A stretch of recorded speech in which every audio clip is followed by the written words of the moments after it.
জনাব মনিরুদ্দিন, বেগম খালেদা জিয়া তো রাতেই বাংলাদেশের উদ্দেশ্যে রওনা হবেন। এ বিষয়ে সার্বিক প্রস্তুতি কি নেওয়া হয়েছে? আপনার কাছে কি খবর আছে এ বিষয়ে আমাদেরকে একটু জানাবেন?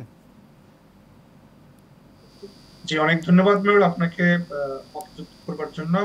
আপনি যেমনটি বলছেন যে BNP chairperson Begum Khaleda Zia London time সোমবার 4টা বা 4টার আগে পরে কিছুক্ষণ আগে পরেই আহ, বের হয়ে যাবেন লন্ডনের হিথ্রো থেকে। কাতারের আমিরের দেয়া এয়ার অ্যাম্বুলেন্সে করেই বাংলাদেশে রওনা দিবেন। তবে ইতিমধ্যে আপনাকে বলে রাখি, আহ, ইতিমধ্যে মানে এখনই যদি বলি বাসা থেকে বের হয়েছেন তেমনটি আমাদের কাছে নিউজ রয়েছে।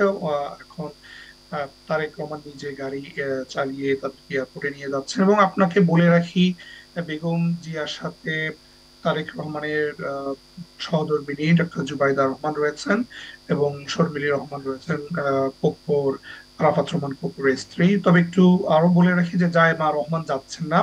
তার সফর সঙ্গী বিএনপির যুক্তরাজ্য সভাপতি আমির মালিকের সাথে আমার কিছুক্ষণ আগে কথা হয়েছে।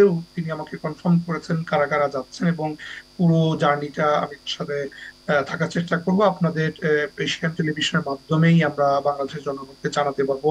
আরেকটু ইনফরমেশন দিয়ে রাখি আপনাকে, এমএ মালিক আমাকে যেমনটি জানিয়েছেন, বাংলাদেশ থেকে যে ডাক্তারদের টিমটা রয়েছে, ডাক্তার জাহিদ হোসেন সহ আরো ডাক্তাররা, তার এই সফর সঙ্গীতে আছেন। বিএনপির যুক্তরাজ্য সভাপতি রয়েছেন, তার সহধর্মিণী আছেন, এবং সেক্রেটারি আছেন যুক্তরাজ্যে, কাউসার রয়েছেন এই সফর সঙ্গী হিসেবে।